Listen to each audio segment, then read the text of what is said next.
Minha proposta é conversar com vocês sobre um Deus que aceita todos, mas que não aceita tudo. Um Deus que deseja receber pessoas, mas que as pessoas cujas quais serão recebidas precisam entender que o Evangelho requer dela um reposicionamento, uma recolocação.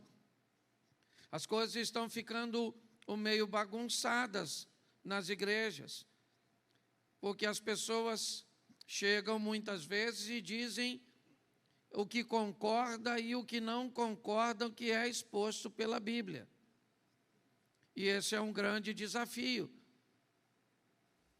porque me parece que as pessoas estão desejando que Deus aceite tudo, e Deus não aceita tudo, Ele aceita todos, e é bem diferente. Então essa é uma narrativa que a minha proposta quer mostrar aos vencedores, aqueles que buscam a sua vitória, e que ela pode vir muitas vezes de sua fé, ela pode muitas vezes vir de sua obediência, porque às vezes a sua obediência pode até conduzir você a lugares que a tua fé não te levaria. E as suas obras, as suas ações, as suas escolhas. Então esse é um texto que vai mostrar a importância, Mateus 22, do 1 ao 14. Coloca, por favor. Então Jesus, tomando a palavra, tornou a falar-lhes em parábolas, dizendo: o reino dos céus é semelhante a um certo rei, que celebrou as bodas de seu filho, e enviou os seus servos a chamar os convidados para as bodas, e estes não quiseram vir.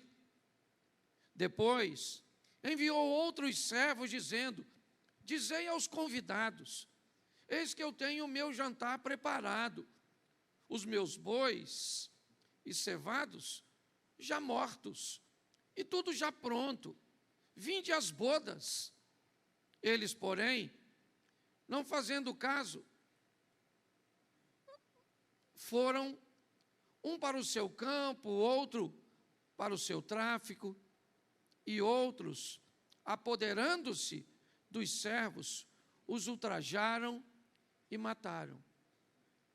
E o rei, tendo notícia disso, encolerizou-se e, enviando os seus exércitos, destruiu aqueles homicidas e incendiou a sua cidade. Então, diz aos servos: as bodas, na verdade, estão preparadas, mas os convidados não eram dignos. E depois, as saídas dos caminhos, e convidai para as bodas todos os que encontrardes. E os servos, saindo pelos caminhos, ajuntaram todos quanto encontraram, tanto maus como bons. E a festa nupcial foi cheia de convidados. E o rei, entrando para ver os convidados, viu ali um homem que não estava trajado com vestes de núpcias. Disse-lhe: amigo, como entraste aqui não tendo veste nupcial? E ele emudeceu.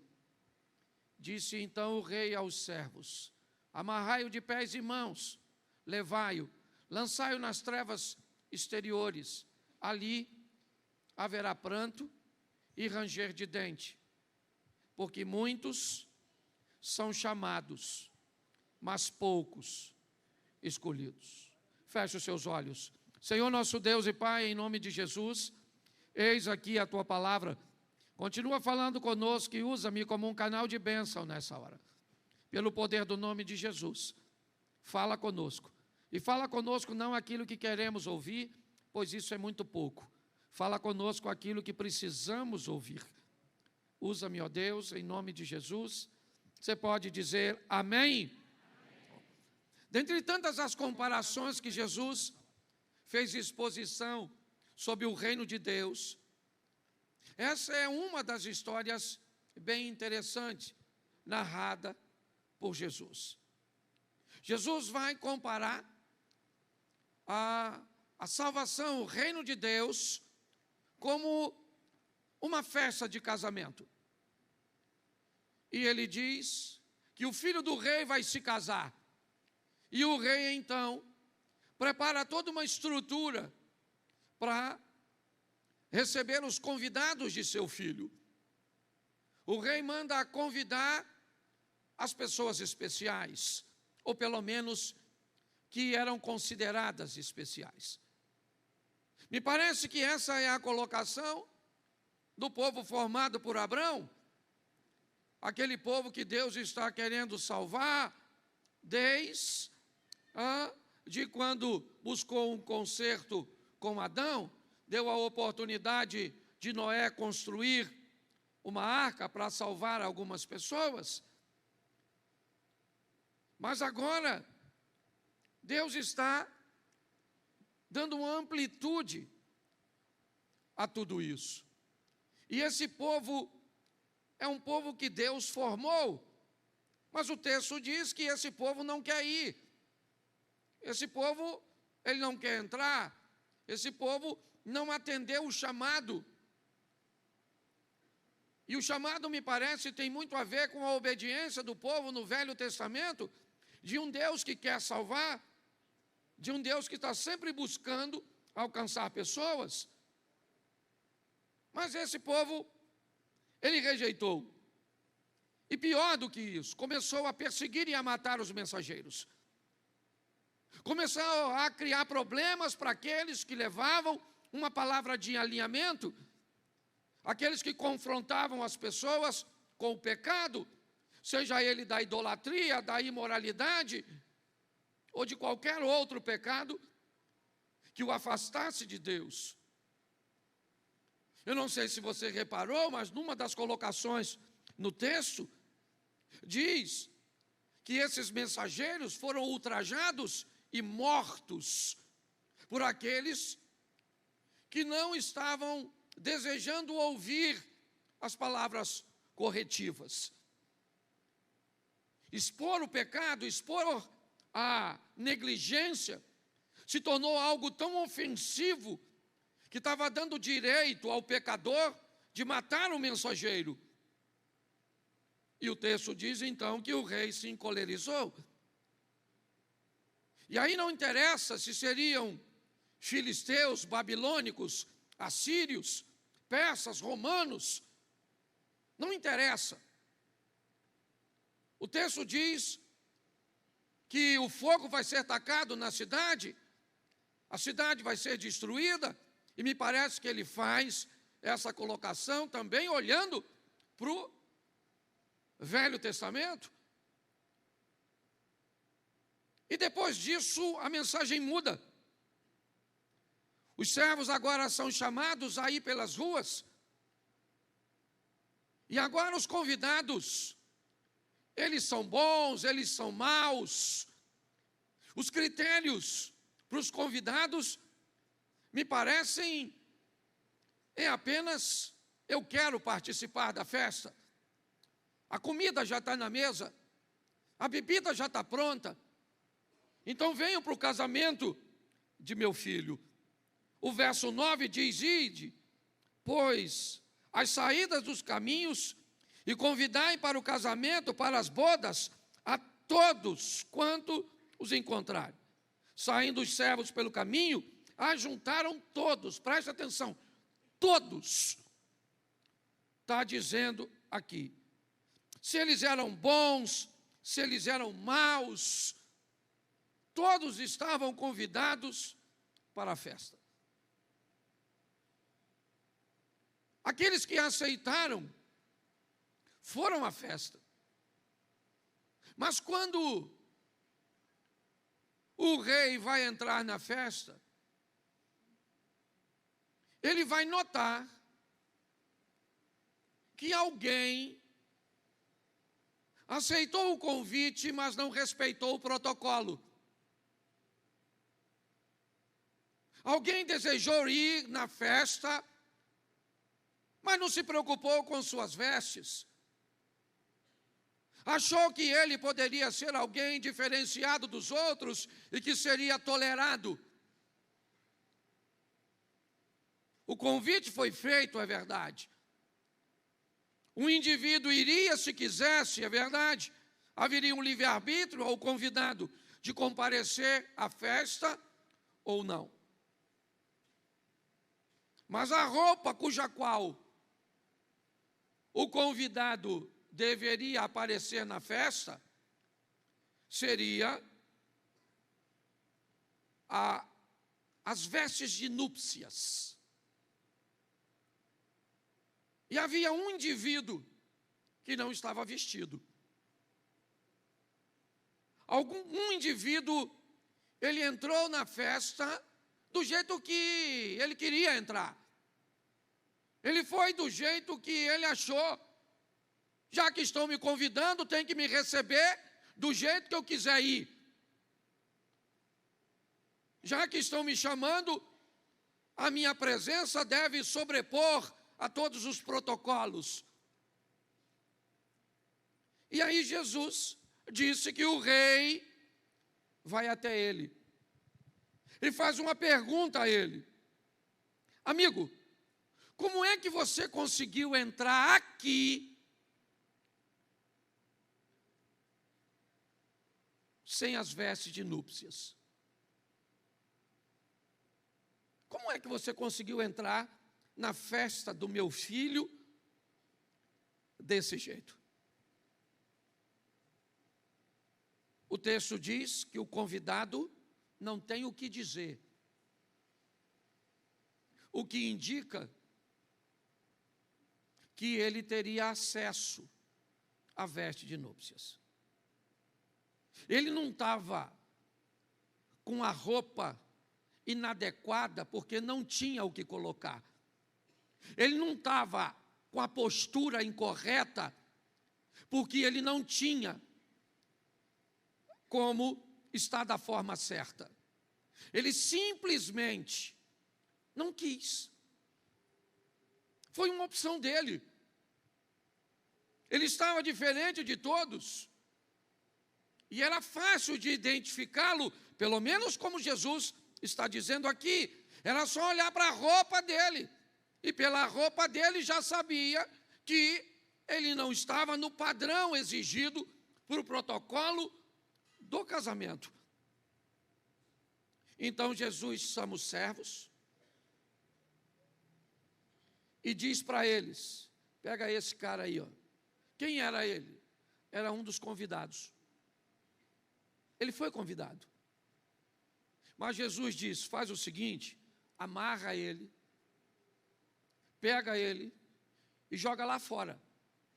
Põe ele para fora do casamento do meu filho, tá certo? E lá fora vai ter clamor e ranger de dente.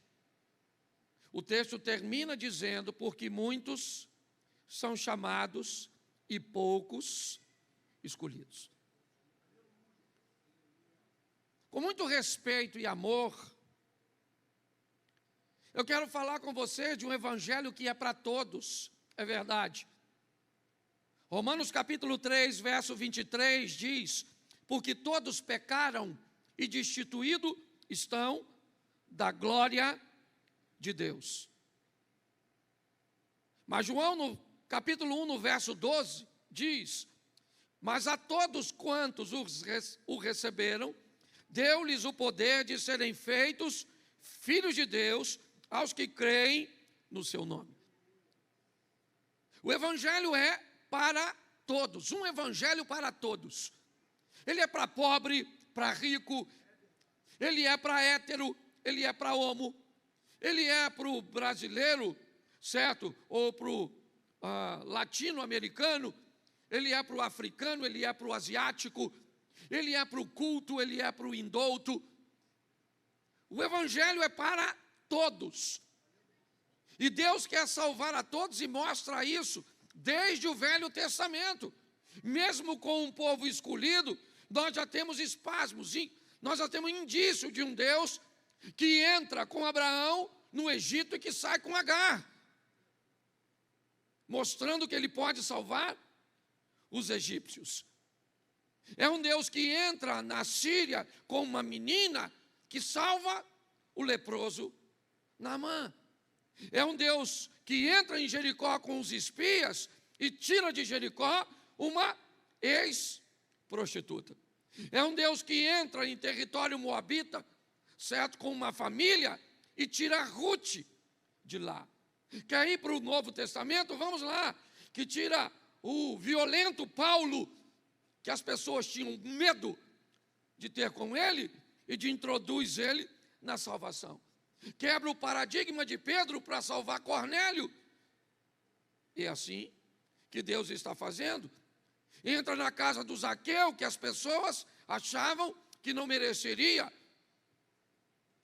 Mas é muito importante olharmos que a Raabe só foi prostituta antes de andar com Deus. Que o Paulo só foi esse sanguinário antes de ter um encontro com Cristo. Porque depois que a palavra de Deus entra, ela é para todos, mas não tolera tudo. E é muito importante nós olharmos isso de uma forma muito madura, porque hoje alguns discursos estão distorcendo um pouco isso. Estão querendo dizer que Deus não ama a todos. Não, Deus ama a todos, mas não tolera tudo, não. Se você não quer botar a roupa adequada para entrar na festa, saiba de uma coisa. Aqui no texto a roupa era física, era fácil de olhar. Hoje não. Hoje a veste nupcial, ela não é visível, ela é invisível. E por isso pode passar desapercebido pela liderança, pelos pastores. Mas pelo Senhor não vai passar, não. A Bíblia diz que lá fora tem trevas exteriores, clamor e ranger de dente. E se não tiver dente, vai ranger gengiva, mas vai ranger. Então, cuidado com isso. Um evangelho para todos. Posso ouvir um amém? Isso. Segundo, um evangelho para arrependimento e para conversão. Um evangelho para arrependimento e para conversão. Não é só para arrependimento, não. É para arrependimento e para conversão, para mudança. Ah, eu estou arrependido, tá bom? É uma parte do processo, mas não é toda a parte, não. O evangelho tem que trazer ao pecador, porque todos pecaram e destituídos estão da glória de Deus, certo? E com a exposição do evangelho para todos, quem não arrepender e se converter, inevitavelmente continua na mesma prática, ou pior, achando que Deus tem que tolerar todo tipo de roupa, todo tipo de vocabulário, todo tipo de comportamento. Ele tem. Porque Deus é amor. Tá certo? Deus é amor, sim ou não? Sim, mas essa mensagem está incompleta. Ele é amor, mas ele é justiça. Ele é amor, mas ele é fogo consumidor.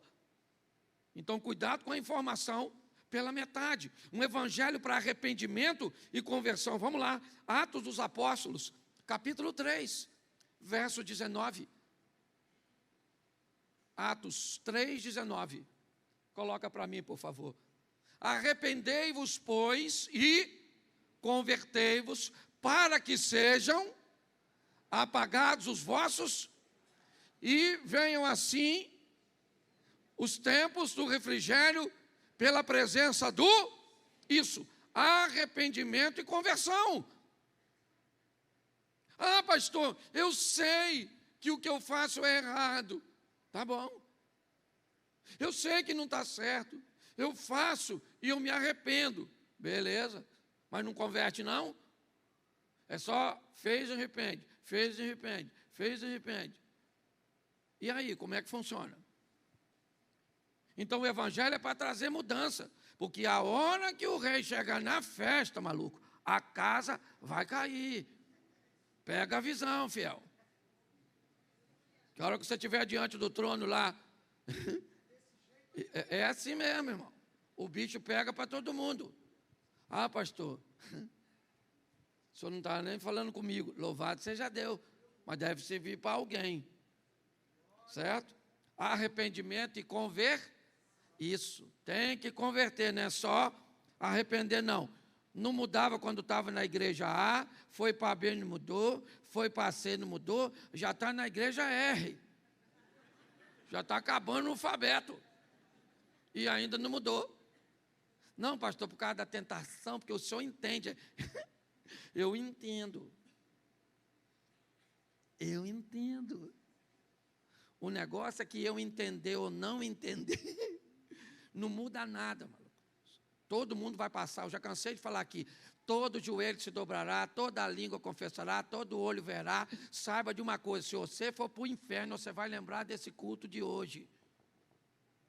E antes de ir para o inferno, vai ter que dar uma passadinha no céu, porque a Bíblia diz que todo olho verá. E quem é que vai estar lá sentado do lado de Deus? O noivo, Jesus.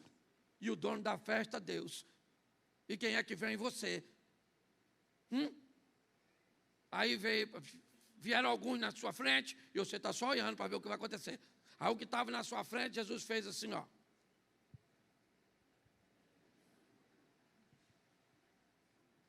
Aí chegou você. Ele falou: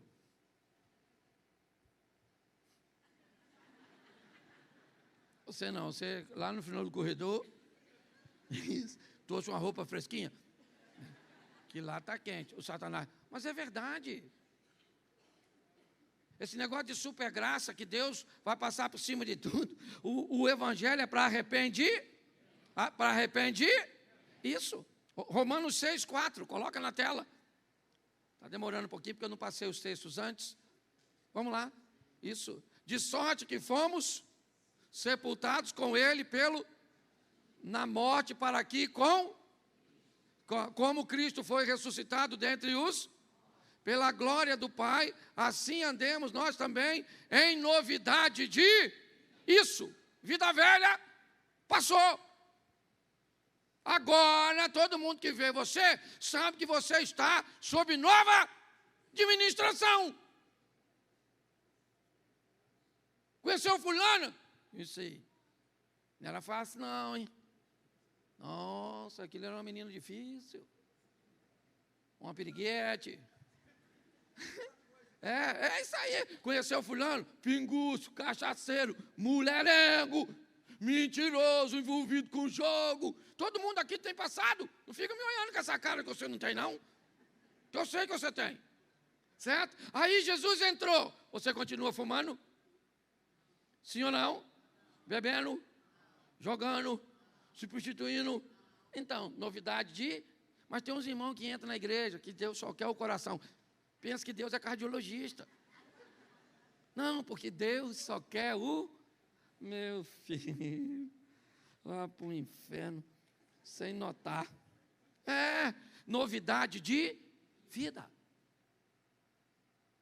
É muito legal quando você encontra alguém que te conhecia no passado. E que às vezes encontra contigo e começa a conversar contigo e diz: o que aconteceu com você? Você está mudado. Você não usava essas roupas. O que aconteceu com você? Aí você diz: eu agora estou andando com o chefe dos crentes. Jesus: sabia. Não bebe mais? Bebo não. Pego só a sua mulher, nem ela. Está tão ruim que eu não estou pegando nada. É na verdade. Você está rindo de tu. Mas é verdade, sabe? Quando as pessoas olham, e elas olham para você e descobrem que agora você vive um outro estilo de...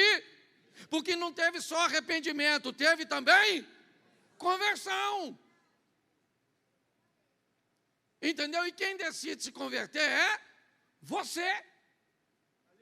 É você que fala para você mesmo: eu sem vergonha. Olha no espelho e conversa com você.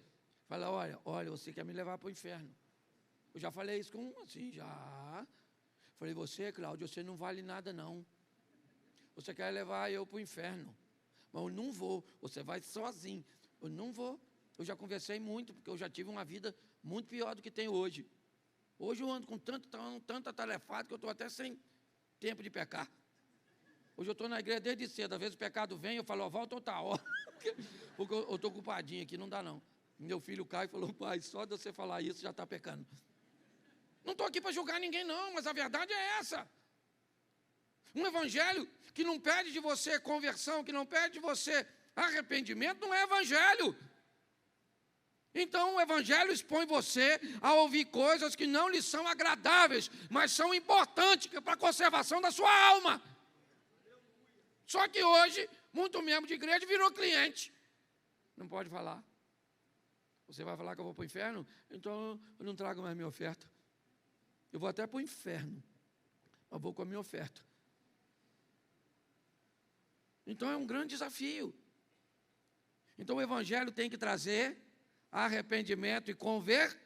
Terceiro, um evangelho sobre o amor de Deus e sobre o cuidado com o próximo. Isso é muito sério. Amor a Deus, cuidado com o próximo. É assim que funciona. Mateus 22, verso 39 e 40. Coloca, por favor. Mateus 22, verso 39 e 40.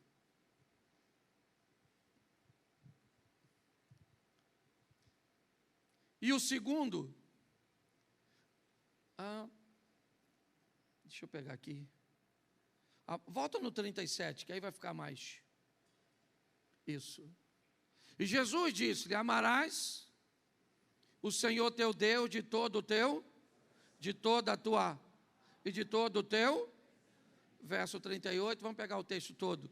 Este é o primeiro e grande mandamento, verso 39. O segundo é semelhante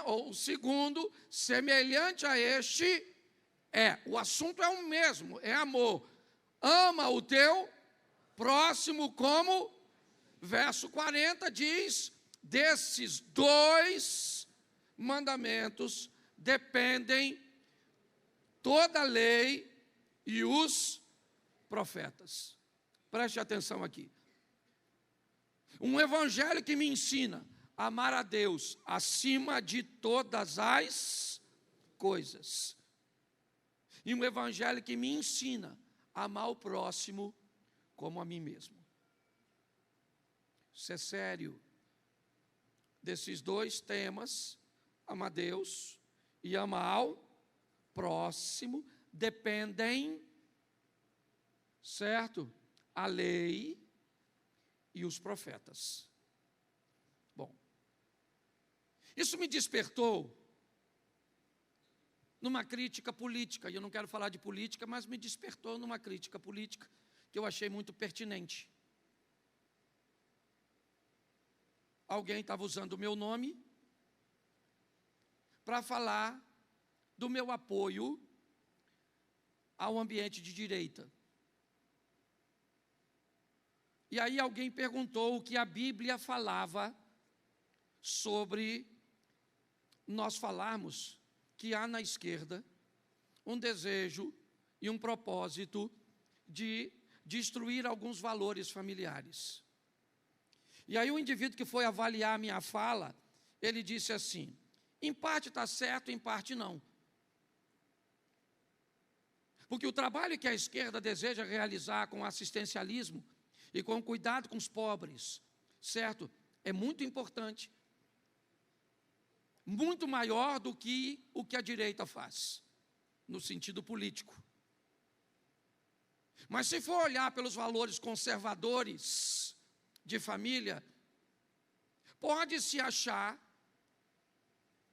que olhar para essa destruição de valores é algo que a Bíblia também condenava. Porém, o amor e a ajuda aos pobres se sobrepõe a tudo isso. Em tese os crentes estão muito preocupados com valores morais, mas estão totalmente despreocupados com ajudar os necessitados. E talvez isso seja uma verdade, eu não estou aqui para defender isso. Eu só queria colocar isso de uma forma para nós aqui, bem esclarecida. E preste atenção o que diz Gênesis 1:1. Bota na tela. Gênesis 1:1. No princípio criou Deus céus e a terra. Esse é o primeiro versículo da Bíblia. Capítulo 1, verso 1. Ele dá uma direção que todo crente deveria saber, que nós lemos em Mateus: amai a Deus sobre todas as coisas e o próximo como a ti mesmo. Esse texto diz: os céus sempre virão primeiro. No princípio criou Deus os céus e a terra. O céu sempre virá primeiro. Goste as pessoas ou não, concorde ou não, tá certo? É importante entendermos isso. Vamos lá? Mateus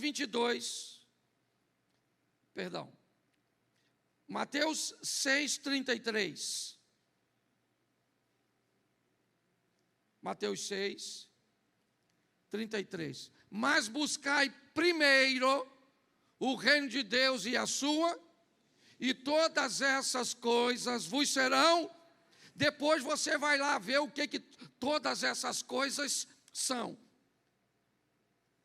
Elas estão relacionadas com comida, com vestimenta, com uma série de fatores. Quer ir para Marcos 8:36? Vamos lá. Marcos 8:36. Pois o que aproveitaria o homem ganhar todo mundo e perder a sua? Então preste atenção, volto aqui, porque o assunto vale o debate. Nós temos que amar a Deus e ajudar o próximo. Parábola do bom samaritano. Quem é o próximo? Não interessa, é a pessoa que aparece na sua frente pedindo de você ou tendo algo que você pode fazer por ela. Pode ser um abraço, um dinheiro, uma oferta, o que quer que seja. Uma coisa é certa: as coisas deste mundo, ou seja, é importantíssimo nos preocuparmos com comida, com toda a parte de assistencialismo. Mas a Bíblia diz que o homem precisa valorizar uma coisa mais que tudo: o reino de Deus, o Senhor. Amar a Deus acima de todas as coisas. Mas vale o alerta para você. Vale o alerta para você que pode ajudar e não ajuda ninguém. Vale um alerta para você que, se está bom para você, parece que está bom para todo mundo. Você cuida da sua vida, certo? Seja maduro o suficiente para entender que você não pode mudar o mundo inteiro. Não dá para ajudar todo mundo. Agora saiba de uma coisa: a vida sabe o que você pode fazer e sabe o recurso que você tem, que você pode disponibilizar para servir alguém. Às vezes, um mendigo te aborda para te pedir dinheiro e você não tem, mas você não tem uma palavra de salvação para ele, você não tem uma oração a fazer por ele, mas ele está sujo, ele está fedendo.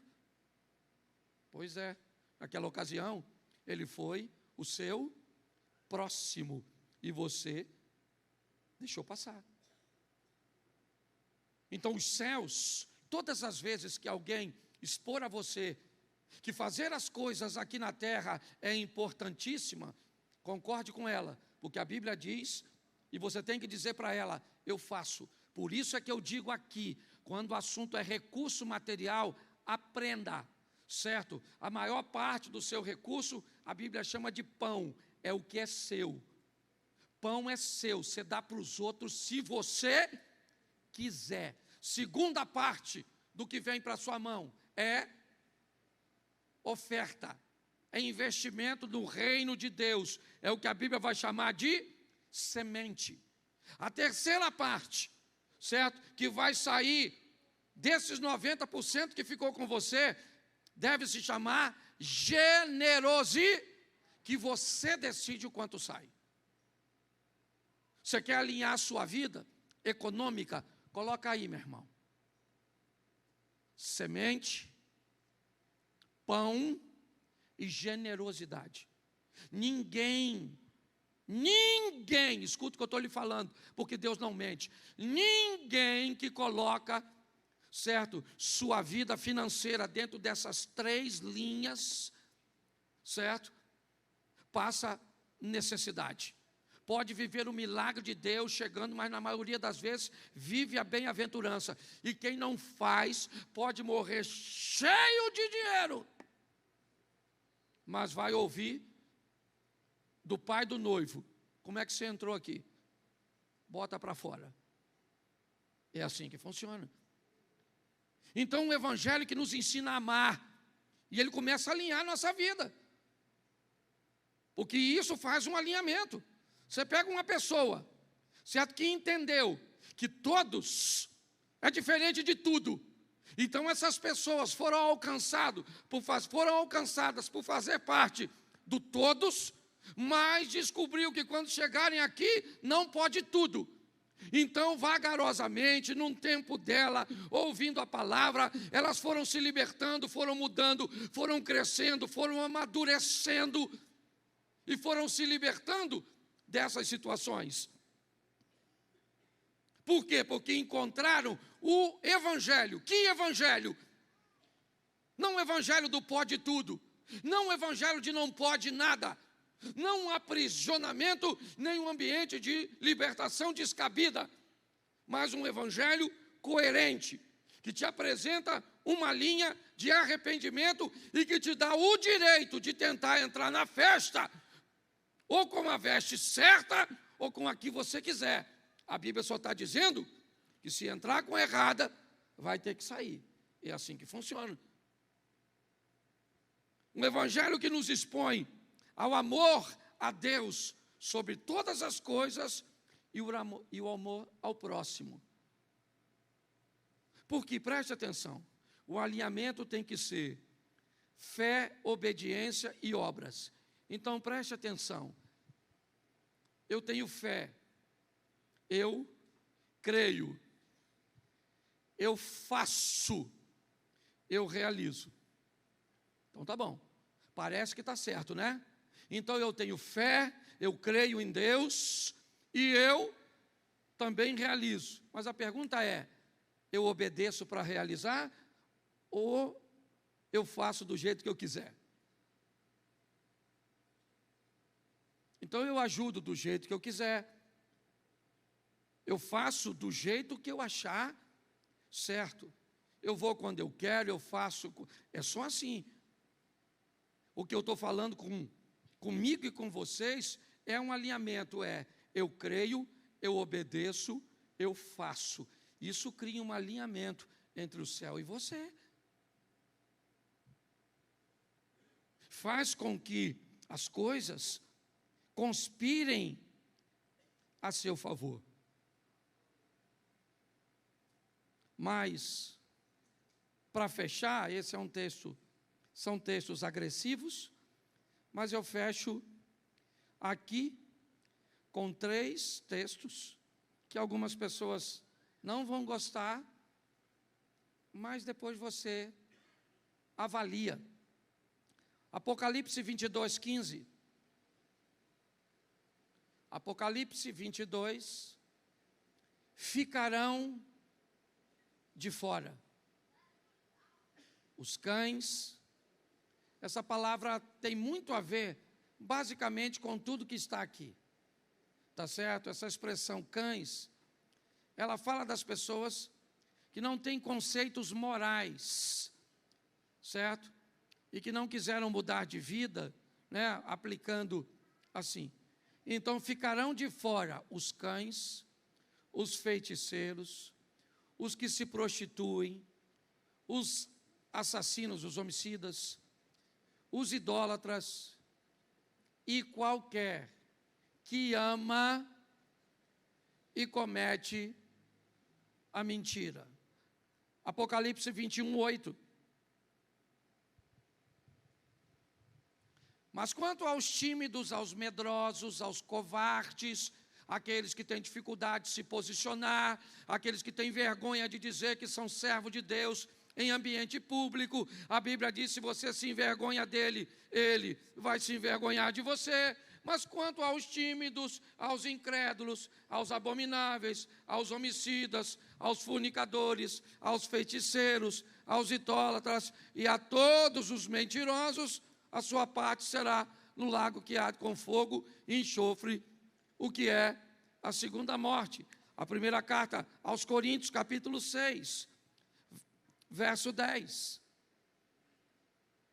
1 Coríntios, capítulo 6, verso 10. Nem os ladrões, nem os avarentos, nem os bêbados, nem os maldizentes, nem os roubadores herdarão o reino de Deus.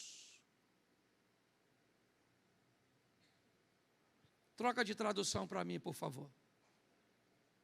Se tiver alguma outra, bota aí esse versículo em outra tradução. Ok. Legal. Não vale a pena mexer, não. Mas esse texto não é assim. Ok? Depois você dá uma olhadinha numa Bíblia mais fiel e você vai descobrir que mexeram já nesse texto. Eu confesso a você que eu não tinha notado, tá certo? Mas está tudo certo aqui. A minha proposta é só mostrar à igreja que não vai entrar todo mundo. E quem define o parâmetro para se entrar não sou eu, porque se fosse, você pode ter certeza que tem algumas pessoas que não entrariam. E tem outras pessoas que eu não deixaria de fora. Mas é muito importante nesses dias nós olharmos para as nossas vestes. Porque Jesus vai retornar para buscar a sua igreja. E quem decide com a veste que vai, ela sou eu e você.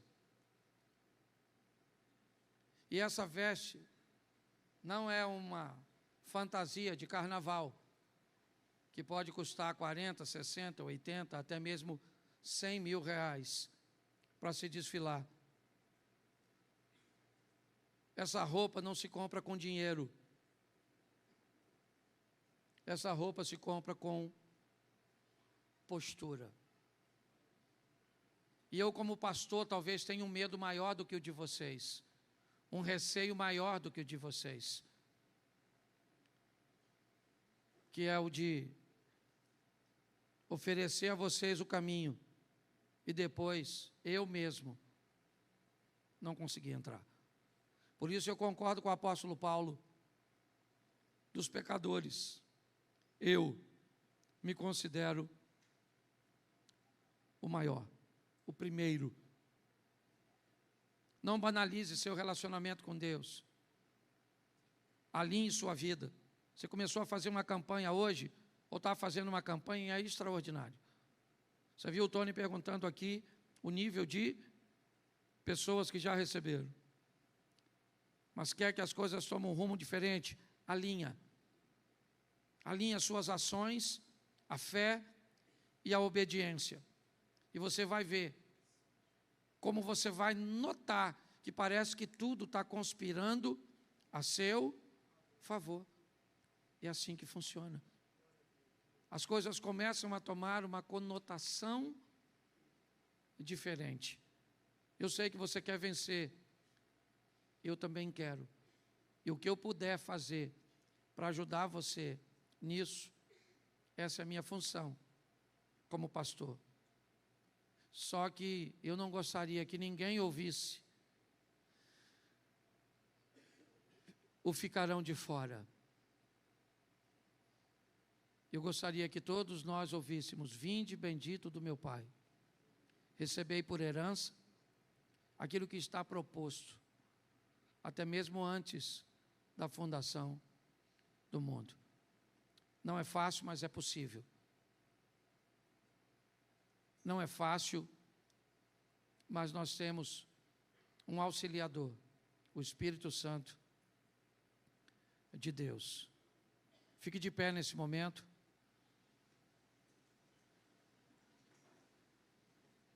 Eu só queria que você gravasse isso e não permitisse que ninguém perto de você fizesse o contrário. Deus aceita todos, mas Deus não aceita. Deus aceita todos, mas Deus não aceita tudo.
Coloca para a gente, por favor.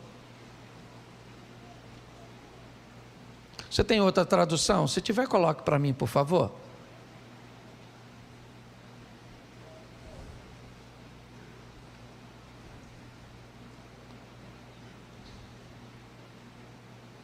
Eu vou ficar com a outra. Tradução bíblica é um negócio. Coloca a outra, isso, deixa essa aqui. Havia um homem de Benjamim, cujo nome era Quis, filho de Abiel, filho de Zeror, e filho de Becorate, filho de Afias, filho de um homem de Benjamim, varão alentado em força. Feche os seus olhos. Senhor, em nome de Jesus, eis aqui a tua palavra. Continua falando conosco. É o que eu te peço nessa hora, pelo poder do nome de Jesus. Amém. Glória a Deus. Amém. Eu quero falar hoje com vocês uma reflexão rápida sobre aquilo que a igreja anda enfrentando nesses últimos tempos. Os desafios que precisamos vencer para estarmos de pé, para conseguirmos sobreviver a essas astutas ciladas do diabo, como a Bíblia diz. Enfrentamos duas coisas hoje: ou o aumento da pressão, que tem feito fortes sucumbirem, ou o crescimento da fragilidade, que tem feito com que a pressão nem precisa ser tanta, para que as pessoas venham a desistir, venham a sucumbir. Eu não sei direito o que está acontecendo, ou talvez para alguns mais fortes, a pressão seja mais intensa, e para o mais frágil, qualquer coisa anda fazendo com que ele retroceda. Eu peguei 4 homens de Deus na Bíblia, porque a minha proposta hoje é fazer com que a igreja entenda as pressões que estamos enfrentando, principalmente nas áreas emocionais. As dificuldades que as pessoas estão tendo de gerenciar suas emoções, de se abater com pouca coisa, ou não sobreviver com uma pressão realmente contínua e intensa. Nós não somos os primeiros a viver ou vivenciarmos tudo isso. Sempre houve pressões sobre a sociedade, sempre houve pressões sobre a igreja, e sempre vimos ao longo de toda a história alguns sobreviverem às pressões e outros sucumbirem às pressões. Às vezes conseguimos notar com muita facilidade que a pressão que fortalece um é capaz de destruir o outro. E talvez por isso a Bíblia diz que é melhor serem 2 do que 1. Porque no momento em que alguém estiver fragilizado, aquele que está mais forte o consiga sustentar até essa fase passar. E o fraco de hoje pode se tornar o forte de amanhã. E aquele que hoje necessitou de apoio, de sustento, será o sustento do outro no dia de amanhã. 4 homens para refletirmos de forma rápida. E o primeiro é esse: o filho de Quis, seu nome Saul. Saul é o primeiro rei de Israel. Eu pedi que trocasse ali a tradução, porque eu gosto de uma tradução mais próxima, certo? Do original. E ela define Saul de 3 formas, ou melhor, de 4 formas. Diz que ele era um homem poderoso, seu pai era um homem de poder, ele era um homem influente, sua casa era uma casa de influência. Poder e influência fazia parte da história de Saul. O texto diz que ele era alto e belo. Ele tinha uma estatura que o destacava dos demais. Ele tinha uma beleza, né, que o diferenciava dos outros. Ele tinha influência e ele tinha poder. Saul tinha tudo para dar certo, é verdade. Ele foi escolhido por Deus, e foi. Talvez causasse confusão para algumas pessoas ver alguém de Benjamim ser escolhido, já que a promessa estava sobre Judá. Mas nós precisamos entender que Saul tinha tudo para dar certo. Mas pastor, se ele tinha tudo para dar certo, por que é que ele se suicidou? O que aconteceu que este homem, e eu quero deixar claro que era um homem de Deus. Eu quero deixar claro que, por favor, se quer fazer alguma crítica a Saul, conheça a história de Saul por completo. A história dele é uma história extraordinária, de um cara trabalhador, de uma família forte, de uma família influente. É verdade.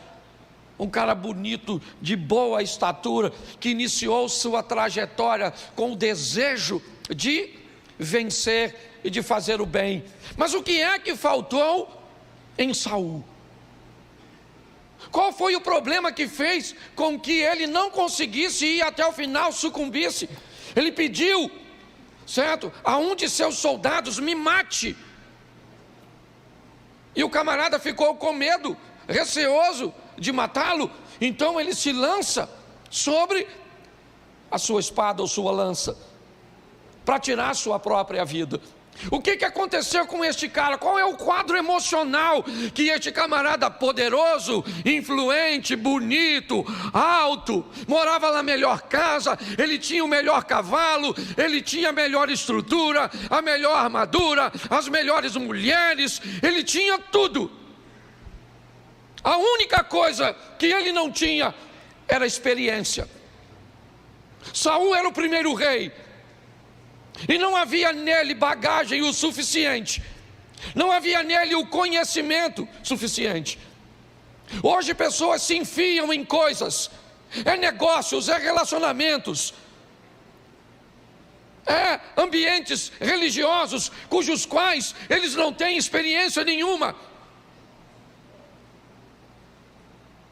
Desafiam tantas coisas, desafia o diabo no ambiente religioso, desafia a administração no ambiente corporativo, desafia o equilíbrio emocional no relacionamento interpessoal. Inexperiência. Hoje eu vejo pessoas sofrendo as pressões, tendo tudo para dar certo, mas não dão, porque não conseguem alinhar a sua vida com aquilo que planejam fazer. Tem inúmeras virtudes, inúmeros adjetivos: poderoso, influente, habilidoso, talentoso, oso, tem isso, tem aquilo, mas não tem experiência. Se tem uma coisa que o diabo vai usar contra você, é a sua inexperiência. Não brinque com isso. As pressões todos nós vamos sofrer. Saul agora está pressionado, é verdade. Por quê? Nunca houve rei em Israel. Ele nem tem culpa, gente.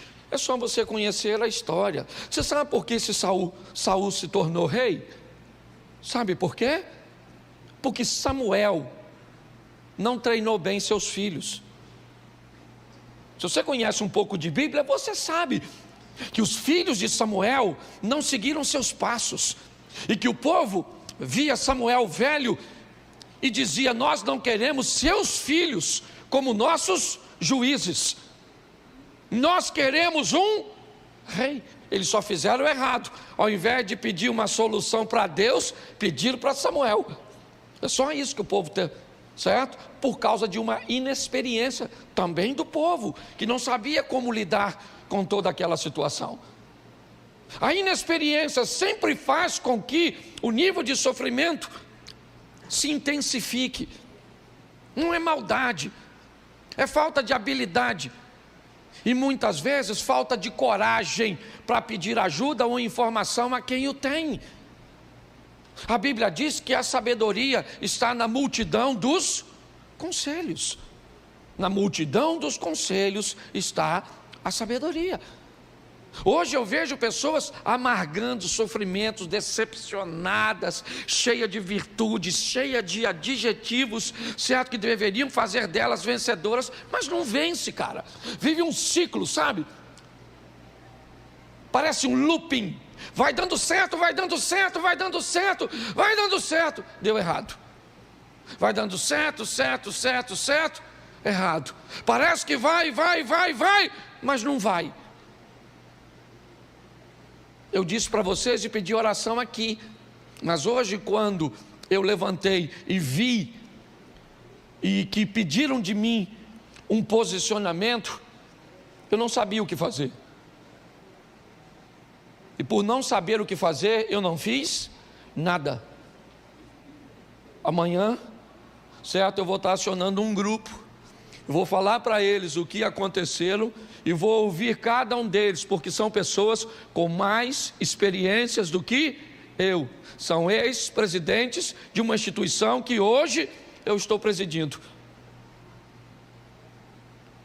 Então, se eu não tenho experiência, eu escuto a experiência de quem tem. Posso até não fazer, mas escutar eu tenho que escutar.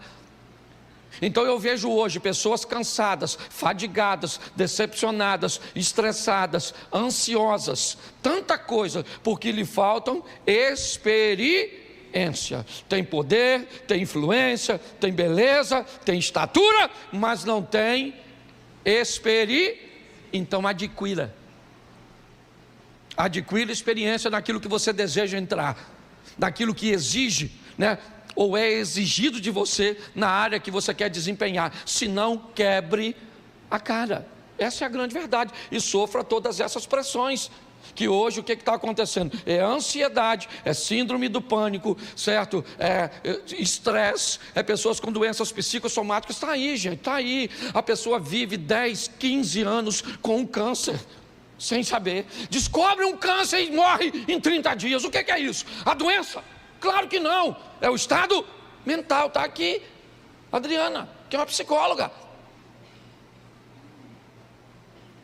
Então nós precisamos melhorar, ok?